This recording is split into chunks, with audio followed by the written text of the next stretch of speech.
Assalamualaikum warahmatullahi wabarakatuh. Perkenalkan, nama saya Lutfi Nurul Aini dengan NPM 1911100331 Prodi PGMI kelas I. Di sini saya sebagai anggota kelompok 2 akan menjelaskan tentang manusia dan lingkungan. Mari kita bahas terlebih dahulu tentang hubungan manusia dan lingkungan. Teman-teman tahu tidak jika manusia dan lingkungan itu memiliki hubungan yang sangat erat loh. Kok bisa? Iya, bisa. Lingkungan adalah suatu media di mana makhluk hidup itu tinggal, mencari, dan memiliki karakter serta fungsi yang khas, yang secara timbal balik dengan keberadaan makhluk hidup yang menempatinya, terutama manusia yang memiliki peranan yang lebih kompleks dan real. Nah, di dalam hubungan manusia dan lingkungan ada dua subtema nih. Yang pertama, hakikat lingkungan, dan yang kedua, manusia sebagai objek lingkungan. Yuk kita bahas satu-satu. Yang pertama ada hakikat lingkungan. Menurut Setiadi, lingkungan hidup adalah satu kesatuan ruang dengan semua manusia dan perilakunya. Lingkungan tidak bisa dipisahkan dari ekosistem dan sistem lingkungan. Komponen lingkungan terdiri atas abiotik, yang mana abiotik itu sendiri adalah makhluk yang tidak hidup. Contohnya air, udara, tanah, dan lain-lain. Dan biotik yang artinya komponen hidup, contohnya manusia, hewan, dan tumbuhan. Lingkungan juga terdiri atas lingkungan alam, lingkungan buatan, dan lingkungan sosial. Yang kedua, ada manusia sebagai objek lingkungan. Seperti yang kita bahas di awal tadi bahwa manusia dan lingkungan memiliki hubungan yang sangat erat. Lingkungan merupakan suatu tatanan ekosistem, sedangkan manusia adalah bagian dari ekosistem tersebut. Jadi singkatnya gini, lingkungan adalah ekosistem, sedangkan manusia adalah objek dari ekosistem tersebut. Nah gitu. Setelah kita membahas tentang hubungan manusia dan lingkungan, di pembahasan yang selanjutnya saya akan menjelaskan tentang sumber daya alam, pemeliharaan, dan pengelolaan. Nah, di sini saya akan menyebutkan peran serta dalam pemeliharaan dan pengelolaan. Yang pertama, meningkatkan kemandirian, pemberdayaan masyarakat, dan kemitraan. Yang kedua, ada menumbuh kembangkan kemampuan dan kepeloporan. Yang ketiga, menumbuhkan ketanggapan dan kesadaran manusia untuk melakukan pengawasan sosial. Yang keempat, ada memberikan saran dan pendapat. Dan yang kelima, ada menyampaikan informasi atau menyampaikan laporan. For your info nih, pada tanggal 11 Maret 1982, DPR RI telah melakukan sidang paripurna yang mengesahkan rancangan Undang-Undang Lingkungan Hidup yang disingkat menjadi UU-LH yang ditetapkan dalam Lembaran Negara Nomor 4 Tahun 1982 tentang ketentuan pokok pengelolaan lingkungan hidup. Nah, ternyata dalam peraturan lingkungan hidup telah mengalami berbagai perubahan, di antaranya ada Undang-Undang Nomor 4 Tahun 1982 tentang pengelolaan lingkungan hidup, ada Undang-Undang Nomor 23 Tahun 1997 tentang pengelolaan lingkungan, dan ada Undang-Undang Nomor 32 Tahun 2009 tentang pemeliharaan dan pengelolaan lingkungan hidup. Nah, pada pembahasan yang terakhir, saya akan membahas tentang dampak kerusakan lingkungan terhadap kehidupan. Kerusakan lingkungan secara global disebabkan oleh aktivitas-aktivitas industri dan negara-negara yang sedang berkembang. Nah, siapa sih sebenarnya pelaku yang berhadapan langsung dengan kerusakan lingkungan ini? Ya, jawabannya tidak jauh-jauh dari si objek lingkungan tersebut, yaitu manusia.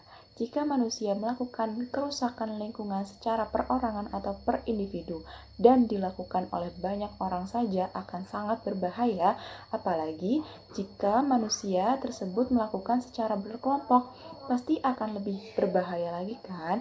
Selain manusia perorangan dan bermasyarakat, ternyata suatu negara atau bangsa juga bisa melakukan kerusakan lingkungan loh. Kerusakan lingkungan tersebut biasanya berkaitan dengan kebijakan masyarakat yang tidak memiliki etika dan berwawasan lingkungan dalam mengambil suatu keputusan untuk melaksanakan program pembangunan. Teman, ada beberapa dampak kerusakan lingkungan bagi peradaban. Yang pertama, ada dampak pemanfaatan sumber daya alam. Yang kedua, ada pengalihan fungsi lahan. Yang ketiga, ada dampak pencemaran lingkungan terhadap kesehatan. Dan yang keempat, ada dampak negatif sampah terhadap lingkungan. Di sini saya akan membahas satu persatu. Yang pertama, ada dampak pemanfaatan sumber daya alam. Pada dampak pemanfaatan sumber daya alam ini terdapat 4 sumber daya.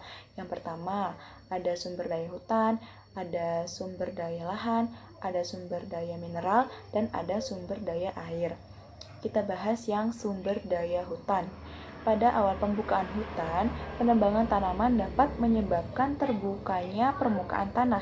Hal ini dapat menimbulkan kerusakan-kerusakan yang terjadi, di antaranya menimbulkan efek erosi, terjadinya perubahan iklim mikro, dan yang terakhir terjadinya pengurangan fungsi hutan sebagai reservoir atau cadangan air tanah.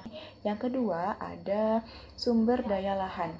Pada sumber daya ini biasanya diakibatkan karena penurunan kualitas lahan akibat pengalihan fungsi lahan. Kerusakan lahan ini biasa kita lihat di daerah perkotaan atau kota-kota yang sedang berkembang. Yang ketiga, ada sumber daya mineral. Eksploitasi sumber daya mineral dapat menimbulkan risiko yang cukup besar terhadap kerusakan lingkungan. Diawali dari pengambilannya saja, dilakukan pembongkaran tanah yang secara langsung berubahnya topografi dalam kawasan tambang tersebut. Efek lingkungannya adalah terkelupasnya lapisan tanah akibat pengerukan tanah yang dapat menimbulkan peningkatan erosi parit dan erosi lembar. Dan pencemaran lainnya adalah terjadinya pencemaran air karena pencucian mineral tersebut. Yang keempat, ada sumber daya air. Jika suatu kawasan atau daerah tangkapan hujan mengalami perubahan, maka akan menyebabkan turunnya daya serap air dan meningkatnya aliran air ke permukaan. Hal ini dapat menyebabkan terjadinya musim kekeringan pada musim kemarau dan menyebabkan banjir pada musim penghujan. Dampak kerusakan lingkungan bagi peradaban yang kedua adalah pengalihan fungsi lahan. Perubahan pada suatu variabel sumber daya alam akan menyebabkan terjadinya perubahan proses pada suatu lingkungan. Yang ketiga, ada dampak pencemaran lingkungan terhadap kesehatan. Indonesia saat ini sedang mengalami transisi, di mana transisi tersebut dapat dilihat dari struktur ekonomi menuju ekonomi industri. Nah, pencemaran udara yang disebabkan oleh industri dapat menimbulkan berbagai macam penyakit, dari penyakit yang tidak menular sampai penyakit yang menular. Nah, yang terakhir ada dampak negatif sampah terhadap lingkungan. Teman-teman, ada beberapa macam dampak negatif sampah terhadap lingkungan. Yang pertama, menimbulkan pencemaran udara karena mengandung gas-gas yang terjadi dari rombakan sampah. Yang kedua, gas-gas yang selama ini dari pembusukan sampah dapat membahayakan kesehatan karena mengandung gas-gas yang beracun. Nah, yang terakhir, dapat menimbulkan berbagai macam penyakit. Sekian presentasi saya tentang manusia dan lingkungan. Mohon maaf apabila ada kesalahan. Saya akhiri. Wallahul muwaffiq ila aqwamit thoriq. Wassalamualaikum warahmatullahi wabarakatuh.